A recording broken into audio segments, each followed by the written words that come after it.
What's up, guys? Yo, someone let me know. So this stopped working.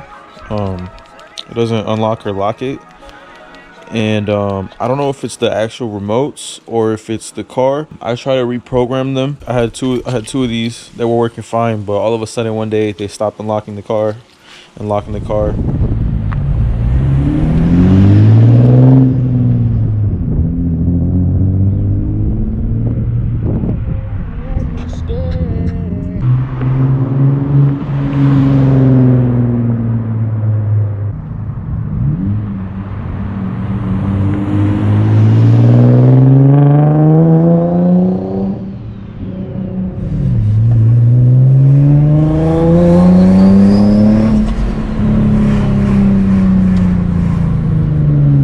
So it's the next day. I actually realized I didn't record anything, but it was all just busy work stuff. I just replaced the gasket over there right after the white pipe. I heat wrapped it because it doesn't hurt and it makes it look cooler. So, oh yeah, and then I got to tighten this oil line.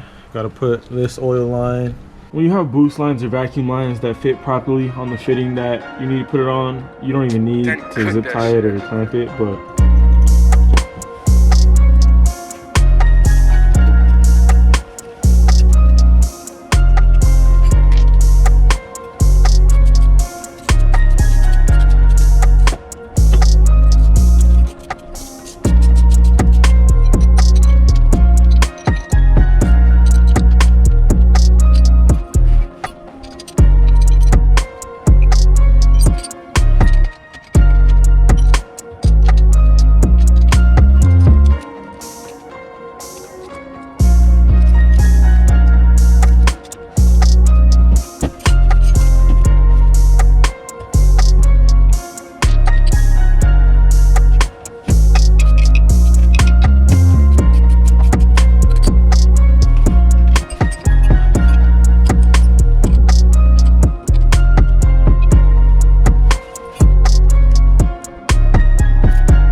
usually when it misfires though, the check engine light flashes. I don't know why it's not flashing, but I can basically feel it pull timing. Like as soon as you hear that turbo spool up, I feel it.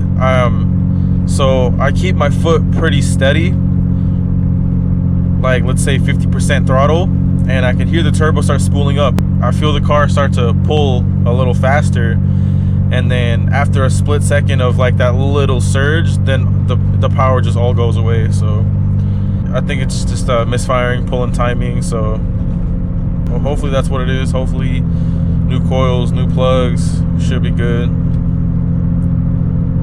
because I'm just trying to get this thing dynoed already and just drive it, have fun with it. So yeah, even the idle's weird. The idle was not this weird before. Like if you watched my rear mount turbo in the rain video, you'll see like the idle was fine, and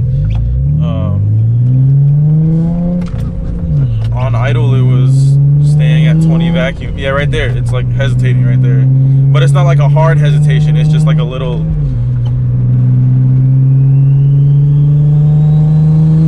I was just in traffic idling, and it was just at 20 vacuum, just chilling. Now at my idling, it'll bounce from 20 vacuum to like all the way down to 13 sometimes, so just a little weird.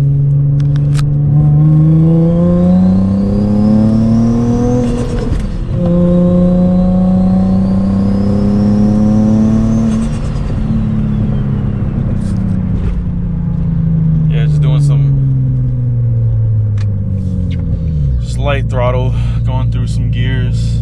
I don't know if y'all saw that, my boost gauge, the stickiness finally wore off, I guess. Just put some 3M under there. I don't think I got any vacuum leaks. I checked all the rubber lines that could be leaking vacuum. Oh, my girl's car in here. But so yeah, that's the end of this one really. Just next video, just gotta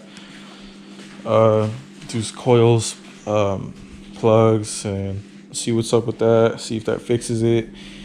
And then if not, I don't know, I might just like drive the car into a lake or something. I don't know, you know, just nothing major, you know. So